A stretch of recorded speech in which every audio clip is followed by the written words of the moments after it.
कल्याणगुणावहं रिपुहरं दुःस्वप्नदोषाहरं गंगास्नानविशेषपुण्यफलदं गोदानतुल्यं नृणाम् आजुर्वृद्धिकरं शुभकरं सन्तानसम्पत्प्रदं नानाकर्मसुसाधनं समुचितं पंचांगमाकर्ण्यताम्।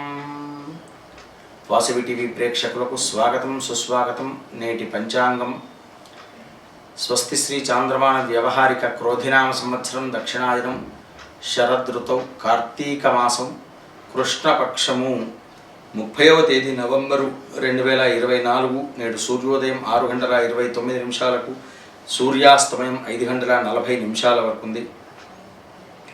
అలాగే చతుర్దశి ఉదయం 9:13 వరకు ఉంది। విశాఖ నక్షత్రం మధ్యాహ్నం 12:13 వరకు ఉంది। వర్జము సాయంత్రం 4:37 నుంచి 6:21 వరకు ఉంది। అదే యోగము అలాగే భవకరణం అనేటువంటిది ఉన్నాయి। దుర్ముహూర్తం ఉదయం 6:30 నుంచి 8:06 వరకు ఉంది। అమృత ఘడియలు రాత్రి 2:58 నుంచి 4:42 వరకు ఉన్నాయి। నేటి దినఫలం రాశి ఫలం గురించి ఇప్పుడు తెలుసుకుందాం।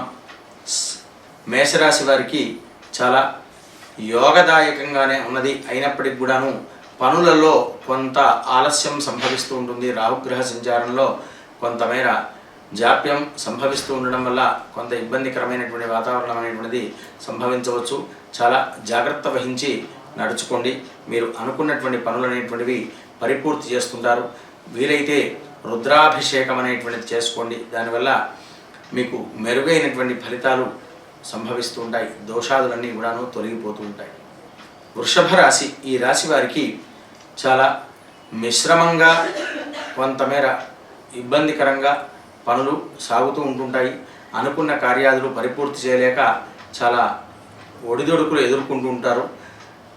వీరు చేపట్టబోయేటువంటి పనులలో కూడాను కాస్త ఆలస్యం అవుతుంటుంది। వ్యాపారస్తులకు వ్యాపారం అనేటువంటిది అంతగా సాగక కొంత చికాకుకు లోనయ్యేటువంటి అవకాశం ఉంటుంది। బంధుమిత్రులతో కొంత కూడా ఇబ్బంది పడేటువంటి అవకాశం ఉంది। మీరు వీలైనట్లయితే అంగారక స్తోత్ర పఠనం చేయండి, ఆదిత్య హృదయ స్తోత్ర పారాయణం చేయండి, దానివల్ల కొంత మెరుగైనటువంటి ఫలితాలు పొందుతారు। మిథున రాశి, ఈ రాశి వారికి కాస్త యోగదాయకంగా ఆనందదాయకంగానే ఉంటుంది। పనులన్నీ కూడాను కాస్త ఆలస్యంగా పరిపూర్తి చేస్తూ ఉంటారు। మీరు చేపట్టేటువంటి పనులలో కొంత ఇబ్బందికరమైనటువంటి వాతావరణం అనేటువంటి సంభవించవచ్చు। తాను చేస్తున్నటువంటి కార్యాదుల్లో కాస్త ఇబ్బందికరణ ఎదుర్కొనేసి ఇతరులతో మాట పట్టింపు వచ్చేటువంటి అవకాశం అనేటువంటిది ఉన్నది కనుక చాలా జాగ్రత్త వహించండి। ఎంత తక్కువగా మాట్లాడితే అంత మేలుగా ఉంటుంది। వీలైతే మహాగణాధిపతి పంచరత్న స్తోత్రాన్ని పఠించుకోండి, లేదా గణపతి అథర్వశీర్ష పారాయణం చేసుకోండి, దానివల్ల మరింత మెరుగైనటువంటి ఫలితాలు పొందుతారు। కర్కాటక రాశి, ఈ రాశి వారికి చాలా యోగదాయకంగా ఆనందదాయకంగా ఉంది। అనుకున్నటువంటి పనులు అనేటువంటివి పరిపూర్తి చేస్తారు। నూతన వస్తు వాహనాదులు కూడాను కొత్తగా కొనేటువంటి అవకాశాలు మెండుగా ఉన్నాయి। స్థిరాస్తులు వృద్ధి చెందించుకుంటుంటారు। సుదూర ప్రయాణాలు సంభవిస్తుంటాయి। విహారయాత్రలకు వెళుతూ ఉంటారు। తీర్థయాత్ర సందర్శన కూడా చేస్తూ ఉంటారు। సింహరాశి, ఈ రాశి వారికి మిశ్రమంగా ఉన్నది। అనుకున్నటువంటి పనులు కొంతమేరనే సిద్ధిస్తూ ఉంటాయి। చివరి వరకు చాలా ఇబ్బందికరమైనటువంటి వాతావరణం అనేటువంటిది ఏర్పడినట్టుగా అనిపిస్తూ ఉంటుంది, కానీ మాత్రం గ్రహ సంచారం అనేటువంటి చాలా ఆనుకూల్యంగా ఉండడం వల్ల పనులు అనేటువంటివి పరిపూర్తి చేస్తుంటారు।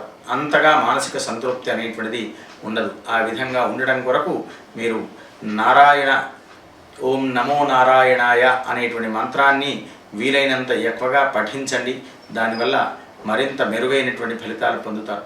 కన్యా రాశి, ఈ రాశి వారికి చాలా మిశ్రమమైనటువంటి ఫలితాలు ఉన్నాయి। అనుకున్న కార్యాదులు పరిపూర్తి చేయలేక ఇబ్బంది పడుతూ ఉంటారు।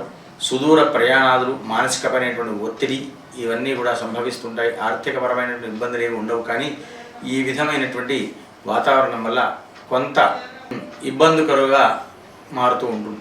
తులారాశి, ఈ రాశి వారికి మిశ్రమంగా ఆనందదాయకంగా ఉన్నప్పటికి కూడాను కొన్ని పనులు ఆటంకాలతో వెనకడుగు వేసేటువంటి పరిస్థితి వస్తుంటుంది.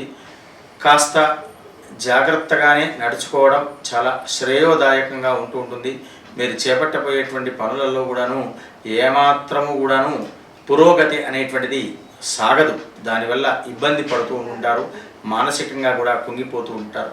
కనుక కొంతవరకు మీరు పనులు పరిపూర్తి అవ్వాలి అంటే వీలైనంతగా ఆంజనేయ స్వామికి మీరు ప్రదక్షిణాదులు చేసుకోవడం కానీ, ప్రతినిత్యము హనుమాన్ చాలీసా పారాయణం చేయండి. దానివల్ల మెరుగైనటువంటి ఫలితాలు అనేటువంటివి పొందుతారు. వృశ్చిక రాశి, ఈ రాశి వారికి చాలా బాగున్నది. అనుకున్నటువంటి పనులు అనేటువంటి పరిపూర్తి చేస్తుంటారు. మీరు చేపట్టబోయేటువంటి కార్యాదుల్లో కూడాను చాలా వరకు మెరుగైనటువంటి ఫలితాలే సాధిస్తూ ఉంటారు. ఇతరుల యొక్క అధికారుల యొక్క మన్ననలు, వారి యొక్క గౌరవ మర్యాదలు పొంది మీరు మంచి పేరు ప్రతిష్టలు సంపాదించుకుంటారు. ధనస్సు రాశి, ఈ రాశి వారికి చాలా బాగున్నది. అనుకున్నటువంటి పనులు పరిపూర్తి చేస్తూ ఉంటారు. కాస్త మాట పట్టింపు అనేటువంటిది ఎక్కువగా ఉంటూ ఉంటుంది. ఎవరితోనైనా మాట పడకూడదు అనేటువంటి పట్టుదలతో పనులు అనేటువంటివి అన్నీ కూడాను శ్రమ ఎక్కువైనప్పటికీ కూడాను పరిపూర్తి చేసుకొని తన యొక్క కార్యాన్ని పూర్తి చేసుకున్న తర్వాతే ముగించుకోవాలి, ఎక్కడికైనా వెళ్ళాలి అనేటువంటి పట్టుదలతో ఉంటూ ఉంటారు. ఏమాత్రం చిన్నపాటి మాట పడ్డప్పటికి కూడా బాధపడిపోతూ ఉంటారు. చాలా సున్నితమైనటువంటి హృదయం కలిగినటువంటి వారు ఉంటారు వీరు. మకర రాశి, ఈ రాశి వారికి చాలా శ్రేష్టంగా చక్కగా పనులు అనేటువంటివి అన్నీ కూడాను పరిపూర్తి చేసుకునేటువంటి అవకాశం మెండుగానే ఏర్పడుతూ ఉన్నది. ఏలినాటి శని అనేటువంటిది చివరి దశలో చేరుకోవడం వల్ల కొంతమేరనే ఇబ్బంది పడుతుంటాడు, మరికొంత బాగానే ఉంటుంది. నూతన వ్యాపారాదుల యొక్క ప్రయత్నాలు కూడా చేస్తున్నప్పుడు అవి కాస్త సఫలీకృతం అనేటువంటివి కూడా కొంతవరకు అవుతూ ఉన్నాయి. కుంభరాశి, ఈ రాశి వారికి కూడా ఏలినాటి శని ప్రభావం అనేటువంటిది కాస్త ఉన్నది. వీరు చాలా వరకు జాగ్రత్త వహించి నడుచుకోండి. ఏలినాటి శని అనేటువంటి వీరికి పెద్ద ఇబ్బంది ఏమి పెట్టడు. అయినప్పటికీ కూడాను వీరు వీలైనంతగా భగవద్ ధ్యానము, భగవత్ నామస్మరణ అనేటువంటిది చేసుకోవడం. ఆర్థికపరమైనటువంటి ఇబ్బందులు ఏవి రావు, కానీ వృధా ఖర్చు మాత్రం కొంతవరకు సంభవిస్తూ ఉంటుంది. మీనరాశి, ఈ రాశి వారికి మిశ్రమమైనటువంటి ఫలితాలు ఉన్నాయి. ఆరోగ్యపరమైనటువంటి సమస్యలు చిన్నపాటివి ఏర్పడుతూ ఉంటాయి. దానికి మీరు ఔషధోపచారాలు చేసుకోవడం, అలాగే భగవత్ చింతన అనేటువంటివి చేయడం వల్ల మరింత మెరుగైన ఫలితాలు పొందుతూ ఉంటారు. స్వస్తి ప్రజాభ్య పరిపాలయంతాం న్యాయేన మార్గేణ మహిమహీషాః. గోబ్రాహ్మణేభ్యః శుభమస్తు నిత్యం. లోకాః సమస్తాః సుఖినో భవంతు.